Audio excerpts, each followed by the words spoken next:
रामू की समझदारी। रामू एक छोटे से गांव में रहने वाला एक होशियार और दयालु लड़का था। वो बहुत गरीब था, लेकिन उसके मन में हमेशा दूसरों की मदद करने की इच्छा रहती थी। गांव में सभी उसे पसंद करते थे, क्योंकि वो न केवल मेहनती था बल्कि बहुत समझदार भी था। सुनहरी मुर्गी का रहस्य। गांव के पास एक बड़ा जंगल था, जहां एक पुरानी झोपड़ी में एक लालची व्यापारी रहता था। लोग कहते थे कि उसके पास एक जादुई सुनहरी मुर्गी थी, जो हर दिन एक सोने का अंडा देती थी। लेकिन व्यापारी बहुत स्वार्थी था और वो किसी के साथ अपनी दौलत बांटना नहीं चाहता था। रामू को यह जानकर बहुत अजीब लगा। अगर वो हर दिन सोने का अंडा पाता है तो वो गरीबों की मदद क्यों नहीं करता।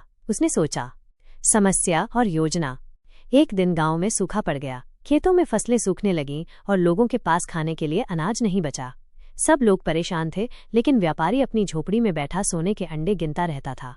रामू ने सोचा, हमें कुछ करना होगा। अगर वो मुर्गी हमारी मदद कर सकती है तो मुझे कोई उपाय निकालना चाहिए। उसने अपने दोस्तों को इकट्ठा किया और एक योजना बनाई। रामू की चालाकी।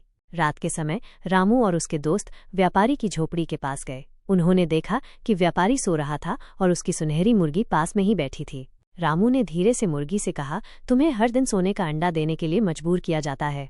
क्या तुम चाहोगी कि तुम्हारा जादू सच में किसी के काम आए? मुर्गी ने सिर हिलाया। हाँ, लेकिन मैं कुछ नहीं कर सकती। व्यापारी मुझे कभी आज़ाद नहीं करेगा। रामू मुस्कुराया। अगर हम तुम्हें एक नया घर दें जहां तुम्हारे अंडों से सबकी मदद हो सके तो क्या तुम चलोगी? मुर्गी खुशी से मान गई। रामू ने अपने दोस्तों की मदद से धीरे से मुर्गी को उठाया और गांव ले आया। अगली सुबह जब व्यापारी उठा तो मुर्गी गायब थी। वो बहुत गुस्से में था, लेकिन अब कुछ नहीं कर सकता था। गांव की खुशहाली। अब रामू ने एक और समझदारी भरा काम किया। उसने तय किया कि मुर्गी से मिले सोने के अंडों को बेचा जाएगा, लेकिन सिर्फ गांव की जरूरतों के लिए। धीरे धीरे गांव में फिर से अनाज आ गया, लोग खुश हो गए और सभी की मदद हो गई। राजा को जब इस बात का पता चला तो उसने रामू को अपने महल में बुलाया और कहा, तुम्हारी समझदारी और दयालुता से पूरे गांव की भलाई हुई। तुम सच्चे नेता हो। राजा ने रामू को इनाम दिया, लेकिन रामू ने वो इनाम भी गांव की भलाई में लगा दिया। शिक्षा। समझदारी और दयालुता से कोई भी मुश्किल हल की जा सकती है।